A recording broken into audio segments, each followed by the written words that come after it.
Assalamualaikum warahmatullahi wabarakatuh. Nama diberi Nur Amira Syafiqah binti Abdul Razak daripada Diploma Pendidikan Islam, Kolej Pengajian Islam Johor.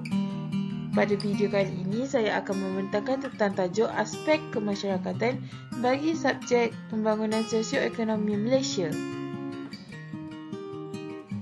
Pada video kali ini, kita akan membincangkan dua topik. Yang pertama, struktur masyarakat Melayu tradisional, dan yang kedua, struktur masyarakat Melayu moden. Struktur masyarakat Melayu tradisional. Secara umumnya, masyarakat Melayu tradisional ini terbahagi kepada dua golongan, iaitu yang pertama, golongan pemerintah, dan yang kedua, golongan diperintah. Bagi golongan pemerintah, terdiri daripada raja atau sultan, pembesar dan ulama. Bagi golongan diperintah, terdiri daripada rakyat biasa yang merdeka dan hamba. Setiap golongan ini mempunyai peranan dan tanggungjawab masing-masing di dalam masyarakat. Setelah kedatangan Barat, struktur masyarakat Melayu telah berubah di mana peranan golongan pemerintah semakin berkurangan dan sistem hamba telah dihapuskan. Dan ini adalah susunan sistem pemerintahan masyarakat Melayu tradisional. Yang pertama, raja atau sultan. Yang kedua, bangsawan. Yang ketiga, pembesar. Seterusnya, penghulu, rakyat biasa serta hamba. Seterusnya, ini adalah susunan bagi pemerintah. Yang pertama, negeri. Kedua, daerah. Ketiga, kampung. Bagi negeri, ia adalah unit politik yang paling terbesar. Terdapat sempadan negeri ditentukan melalui faktor geografi dan sungai. Ibu negerinya terletak di kuala sungai. Ianya diperintah oleh raja atau sultan, iaitu pemerintah negeri yang dibantu oleh beberapa orang pembesar negeri. Seterusnya adalah daerah. Daerah terletak jauh dari ibu kota dan ianya menjadi pusat pentadbiran sesebuah negeri. Ianya terdapat sempadan daerah yang ditentukan oleh sempadan sungai, serta dia dikawal atau diperintah oleh seseorang pembesar tempatan yang digelar datuk dan dibantu oleh beberapa orang penolong yang terdiri daripada sanak saudaranya. Bagi peringkat kampung pula, ia adalah unit politik paling terkecil. Ianya terletak di kawasan pendalaman dan pinggir-pinggir sungai atau laut, dan ianya diketuai atau diperintah oleh penghulu. Seseorang pembesar daerah adalah menjalankan pentadbiran daerah atau tempatan, menjaga keamanan daerah, memungut cukai, menjadi utusan raja dan orang perantaraan antara golongan pemerintah dengan rakyat. Bagi fungsi penghulu pula, penghulu adalah merupakan rakyat biasa tetapi mempunyai status sosial yang tinggi dalam masyarakat dan pelantikannya adalah berdasarkan keturunan. Dan seterusnya, ini adalah susunan bagi golongan pemerintah. Yang pertama, raja atau sultan. Seterusnya, keluarga dan kerabat. Pembesar dan pentadbir seperti bendahara, penghulu, bendahari, temenggung dan laksamana. Dan akhir sekali ialah ulama atau pendeta. Kita masuk kepada golongan yang pertama. Yang pertama adalah raja. Baginda merupakan pemerintah tertinggi dalam pentadbiran negeri. Baginda dibantu oleh kaum kerabat dan para pembesar. Baginda adalah simbol bagi perpaduan negeri. Baginda mempunyai kuasa mutlak terhadap rakyat jelata dan mesti dihormati. Segala pemerintahnya mesti dipatuhi. Rakyat yang engkar dianggap menderhaka dan akan mendapat balasan buruk atau dikenakan hukuman yang amat berat. Konsep daulat digunakan untuk menjadikan seseorang sultan lebih mulia dan dianggap mempunyai kuasa dan kewibawaan yang mutlak. Jawatan raja atau sultan adalah diwarisi oleh anak lelaki baginda daripada permaisuri yang sah, iaitu anak gahara. Golongan kedua adalah keluarga dan kerabat. Keluarga dan kerabat terdiri daripada mereka yang berketurunan raja atau yang digelar raja atau tengku. Seterusnya, anak raja tidak semestinya putera atau puteri raja yang memerintah, kerana mereka juga boleh terdiri daripada keturunan kerabat diraja. Mestilah bilangan anak raja tidak ramai, tetapi mereka mempunyai kuasa tertentu apabila diberi sesuatu tugas rasmi negeri. Seterusnya, anak raja akan menikmati keistimewaan seperti yang dimiliki oleh raja, tetapi tidak boleh mengatasi keistimewaan raja sebagai ketua pemerintah. Golongan ketiga adalah pembesar dan pentadbir. Mereka terdiri daripada para pembesar atau kaum kerabat yang amat berpengaruh dalam pemerintahan dan pentadbiran. Mereka menduduki lapisan kedua hierarki sosial masyarakat. Kebiasaannya mereka menjadi pentadbir, iaitu membantu raja dalam pentadbiran negeri. Mereka juga menjadi penasihat atau pembesar di daerah-daerah tertentu. Kebiasaannya, pembesar dilantik oleh raja melalui pemberian surat tauliah, dan pemilihan pembesar ditentukan oleh jurat keturunannya. Kebiasaannya, anak lelaki sanak saudara sebelah bapa kepada pembesar yang terdahulu. Pembesar diberi hak mentadbir sesuatu daerah dengan kekuatan sendiri tanpa sokongan sultan. Ia akan bertindak seperti seorang raja di dalam daerahnya sendiri. Golongan yang terakhir adalah ulama dan pendeta. Mereka adalah golongan yang dianggap cerdik pandai pada masa itu. Mereka menjadi sumber rujukan dalam perkara-perkara tertentu. Golongan ulama adalah golongan yang pakar dalam bidang agama. Mereka mempunyai kedudukan yang istimewa dan sangat berpengaruh dalam masyarakat. Mereka menggunakan gelaran seperti Maulana, Mahdum dan Kadi. Mereka diberi gelaran kebesaran seperti Maharaja, Kadi, Datuk, Mufti, Seri Utama dan Imam Maharaja. Seterusnya, golongan ulama berperanan menyebarkan agama Islam. Mereka juga dilantik menjadi guru, ketua agama, kadi dan penasihat kepada sultan dan kerajaan, terutamanya tentang hukum syarak dan mengeluarkan fatwa agama. Mereka juga menjadi imam, khatib dan jurunikah. Sekarang, mari kita lihat ini adalah susunan golongan bagi diperintah. Yang pertama adalah rakyat, kedua hamba, ketiga orang asing atau orang dagang atau orang perantau.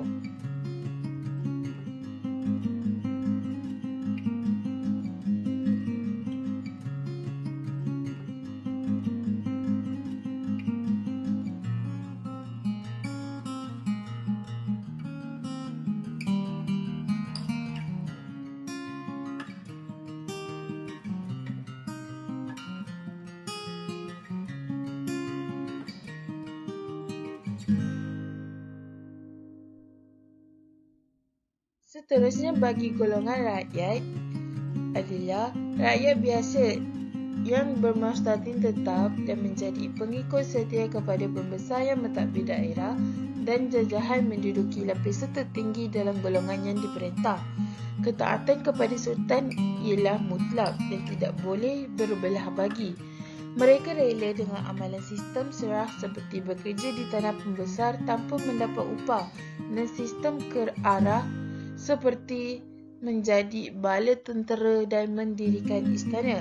Seterusnya, dalam bidang ekonomi, mereka menjalankan kegiatan bertani, berdagang, menangkap ikan, melombong dan menjadi tukang mahir. Tiada dorongan perubahan diri untuk bekerja keras dalam bidang ini, kecuali kerja-kerja demi kepentingan raja.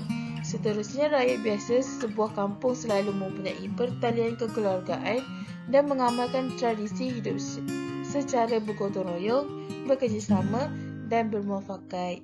Amalan ini mewujudkan keharmonian dan membantu pembesar mentadbir sesebuah daerah atau kampung itu dengan lebih teratur dan berjaya.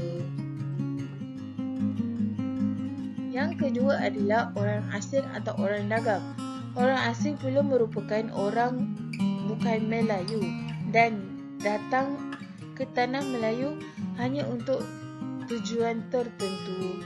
Mereka bertinggal sementara sahaja dan akan pulang ke negara asal setelah urusan mereka selesai.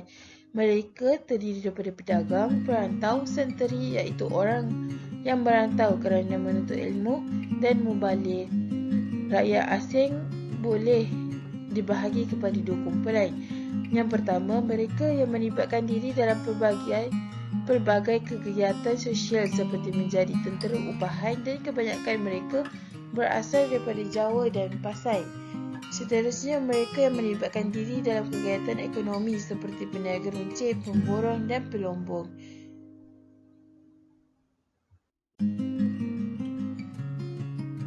Golongan yang terakhir adalah golongan hamba. Hamba menduduki susun lapis masyarakat yang paling bawah sekali. Mereka menjadi hamba kepada para pembesar dan orang kaya dengan melakukan pelbagai tugas seperti mencuci perahu, memetik kelapa, mencari kayu api dan menjadi askar.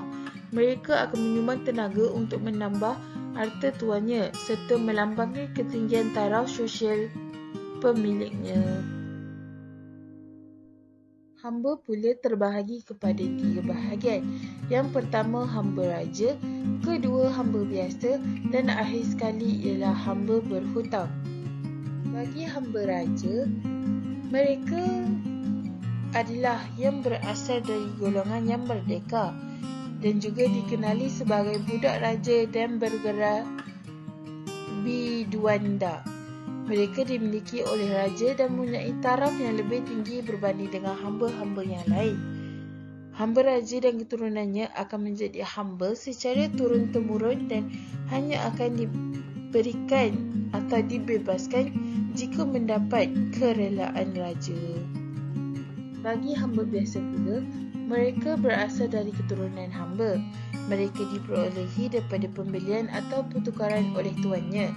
Golongan hamba ini akan menjadi hamba seumur hidup secara temurun serta hamba abdi boleh dibahagikan kepada beberapa jenis iaitu hamba tawanan, hamba dirangga, hamba habsyi, hamba hulur, hamba serah dan anak hamba. Dan akhir sekali, bagi hamba berhutang, mereka berasal daripada orang yang merdeka. Mereka juga terpaksa menjadi hamba kerana gagal membayar hutang kepada pengutang dalam tempoh yang ditetapkan. Isteri dan anak-anaknya juga dikehendaki tinggal dengan si pemutang sebagai hamba tebusan. Hamba berhutang akan mengerjakan segala suruhan tuannya termasuk bercucuk tanam, melombong dan membuat kerja-kerja rumah. Hamba berhutang boleh dibahagi kepada beberapa jenis iaitu orang berhutang, anak emas, hamba waris dan hamba bayar. Dan ini adalah topik kedua kita iaitu struktur masyarakat Melayu moden. Masyarakat Melayu moden adalah masyarakat yang majmuk, yang sinonim dengan Malaysia sebagai sebuah negara yang bercirikan pelbagai kaum dan juga identiti. Kepelbagaian kaum dan etnik ini dapat mewujudkan kepelbagaian budaya, bahasa, agama dan adat resam.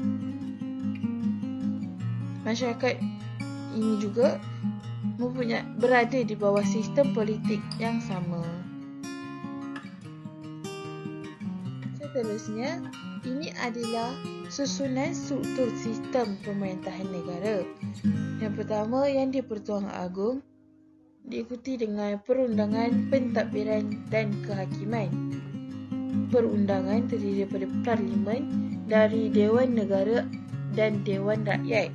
Bagi pentadbiran pula, terdiri daripada Perdana Menteri, Jemaah Menteri atau Kabinet, Kementerian atau Jabatan. Seterusnya, kehakiman adalah terdiri daripada mahkamah, iaitu Mahkamah Persekutuan dan Mahkamah Negeri. Dan Ini pula adalah kawasan-kawasan dan masyarakat-masyarakat etnik. Bagi Semenanjung Malaysia adalah Melayu, Cina, India, Serani, Punjabi, orang asli. Orang Melayu, Cina, India juga terdapat di Sabah dan Sarawak. Orang asli pula terdiri daripada Jakun, Negrito, Semai, Senoi, Semelai, Semang, Sungai, Pangan, Kano dan lain-lain. Seterusnya adalah Sabah.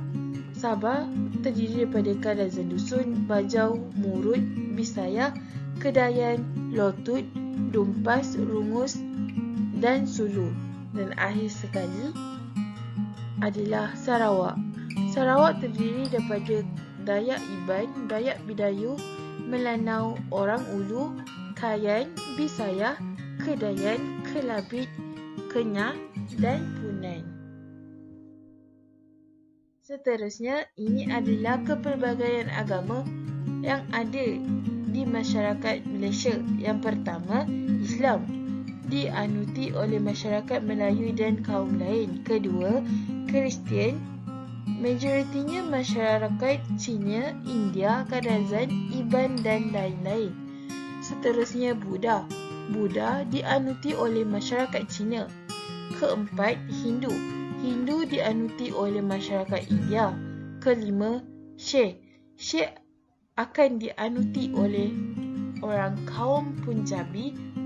Seterusnya, Confucius dianuti oleh masyarakat Cina.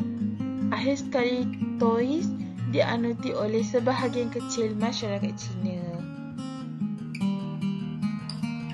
Seterusnya adalah rukun negara. Rukun negara telah diisytiharkan pada 31 Ogos 1970 sempena ulang tahun kemerdekaan Malaysia yang ke-13 oleh Seri Paduka Baginda Yang di-Pertuan Agong Almarhum Tuanku Ismail Naziruddin Shah Ibni Almarhum Sultan Zainal Abidin. Rukun negara juga diperkenalkan pada 31 Ogos 1970 oleh Majlis Gerakan Negara berikutan berlakunya peristiwa 13 Mei 1969 yang melemahkan perpaduan antara kaum di Malaysia. Rukun negara ini juga terbagi kepada dua bahagian, bahagian pertama dan bahagian kedua.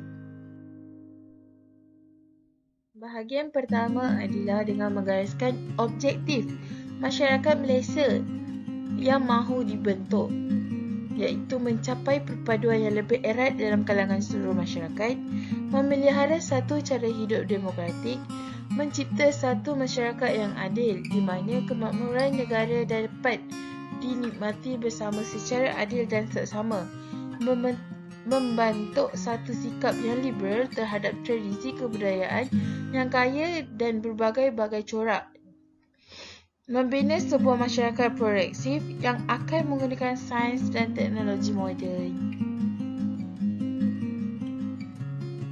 Bagi bahagian kedua pula, ianya adalah menggariskan 5 prinsip rukun negara. Yang pertama, kepercayaan kepada Tuhan, kesetiaan kepada raja dan negara, keluhuran perlembagaan, kedaulatan undang-undang dan kesopanan dan kesusilaan.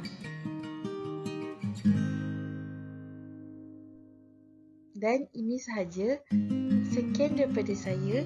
Yang baik datang daripada Allah Subhanahu Wa Taala, yang buruk datang daripada diri saya sendiri. Sekian. Wabillahi taufiq wal hidayah. Wassalamualaikum warahmatullahi wabarakatuh. Sekian, terima kasih.